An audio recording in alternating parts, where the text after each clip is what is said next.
The tools you're going to need for this job are a tape measure, a variable speed reversible drill with the appropriate drill bits for removal, a putty knife, and a caulking gun. The materials that we'll need for this project are as follows: silicone sealant, stainless steel screws, and safety goggles. As you might know, rub rail is broken down into 4 main groups: flexible vinyl, rigid vinyl, aluminum, or stainless steel. Taco even offers you a simple kit version like this one. This is a flexible vinyl kit, and it includes the flexible vinyl, rub rail, the insert, screws, and the installation guide. Most rub rails, no matter which type, will have an end cap. We want to remove that end cap so we can start to pull the rest of the rub rail off. They're usually held on by a couple of screws. Now, once the end cap's off, we're going to be able to see what's holding this rub rail on. They're typically held on by one of 2 different ways, either screws or pop rivets. Let's see what we got here. Okay, now we're going to need to get this insert out of the way. Alright, this one's held on with Phillips head screws. That's pretty simple. We're just going to go ahead and back them all off. But if you have pop rivets, we're going to need to drill the heads of the pop rivets out. That can be a little tricky because you want to use the right size drill bit. Let's go have a look at one. What's tricky about it is the size drill bit that you're selecting. You don't want to have a drill bit that's any bigger than the shaft of your rivet. Now this happens to be a 3/16 rivet, and when you're drilling it out, you want to drill the head out only. And then you can push your shaft right through. Nick, back to you.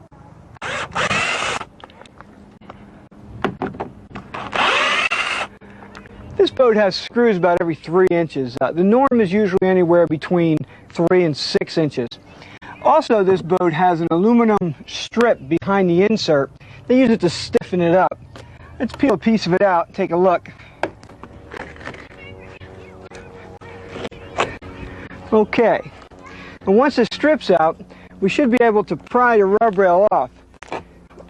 Now you can see all the silicone sealant underneath.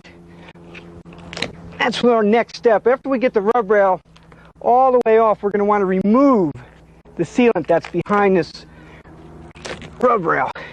All the old rub rail has been removed. The next step is we want to take a putty knife and remove any excess silicone sealant that was behind the rub rail. Now, depending on the boat is whether or not you want to remove all the sealant or just the excess stuff. Normally, you just want to remove the loose sealant. Once all the loose sealant's been removed, and being careful not to scratch your gel coat while you're doing it, take some new marine sealant and seal up all the old holes. You don't want to put your rub rail back in the same holes that the old one came off of. So fill in the holes, and then we'll get ready to reinstall the new rub rail. Let's start off by soaking our rub rail in a tub of hot water for about 20 minutes. And the temperature that we're looking to obtain is anywhere between 100 and 120 degrees.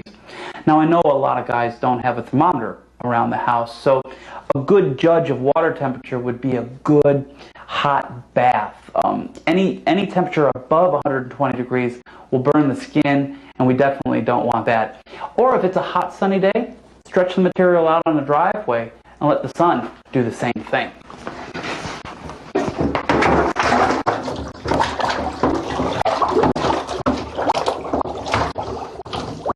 We let our rub rail soak in the tub for about 20 minutes. And Nick, what have you been doing out here since we were inside? Well, a couple things, John. First was I took the putty knife and I finished scraping off any of the excess sealant that was built up around under the old rub rail.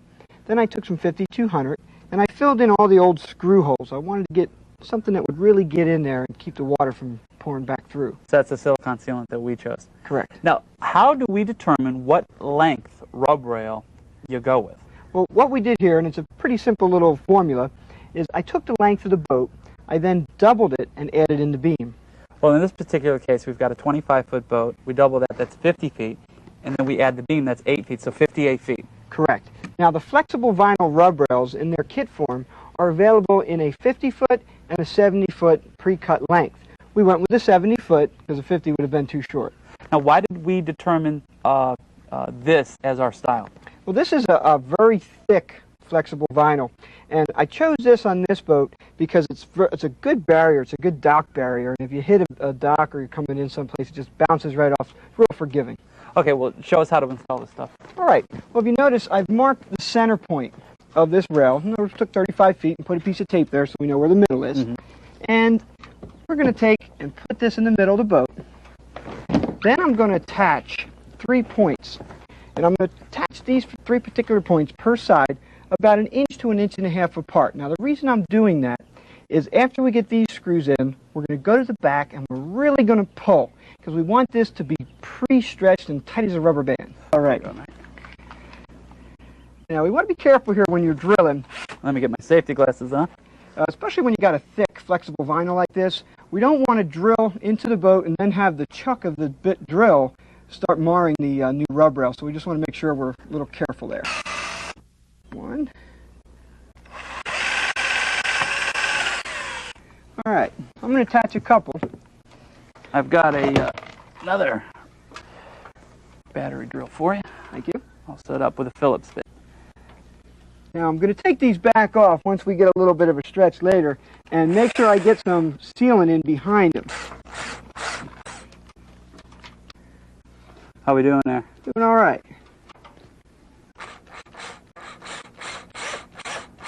Okay, we'll go ahead and drill the rest of these and we'll go on to the back of the boat and we'll start stretching. Okay, this is the fun part. And this is why you need 2 people. What we're going to do is we're going to take this rail and we're going to stretch back as hard as we can. Get it nice and taut. We're going to do similar as we did in the front and set 3 attaching screws about 1.5 inches apart from each other. Once they're in, we'll go head on up and attach our regular screws about every 3 to 4 inches in this case. Now, depending on the type of rail that you have. Again, this is the largest rail available. The smaller the rail, the easier to stretch, and the further apart you have to mount your screws. So you can go about every 6 inches on an average rail. Now, the screws that come with the kit are a truss head screw. The truss head screw has, in a sense, a built-in washer, and it's going to disperse the load of the screw and keep it from sucking into the rail. If you don't have truss head screws, at the very least, use a screw with a washer. Otherwise, you're going to get that rippling effect in the rub rail, and you don't want that. All right. You ready? Ready as I'll ever be. Let's go, Tarzan.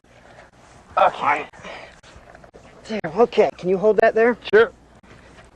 All right, you keep that taut. Perfect. Now, if you can hold that position. Okay. Now we need to go ahead and set those screws every 3 to 4 inches. But before we do, we want to set some 5200 behind the rub rail to do 2 things. The first is we're going to bed the rub rail in to give it a nice, good, soft cushion. The second thing is we want to seal the screws. So with the 5200 behind, as the screw goes in, it'll bring it into the hole with it as well. So we want to pull this back and again run that bead right down the middle. And then as the rail pulls in, it'll spread it evenly. Okay, we want to work in about 3 to 4 foot increments here. We don't want to get ahead of ourselves. Now I've got the bed laid in. I'm going to put the rub rail up to it.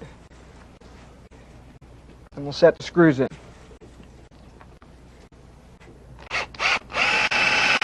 When we're finished setting all the screws in, we've got 2 things left to do. The first is we've got to set our end caps in and lock our rear corners in.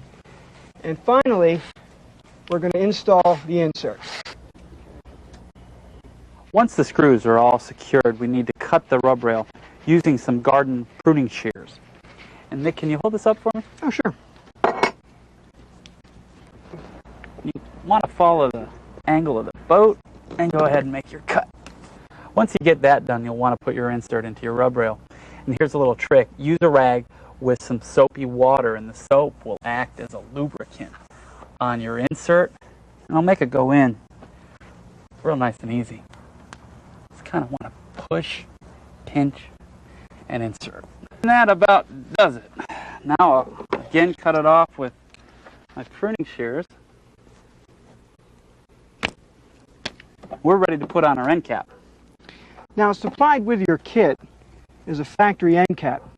This will work on most boats. In this particular case, we're going to go back with the original OEM end cap, and we'll be all set.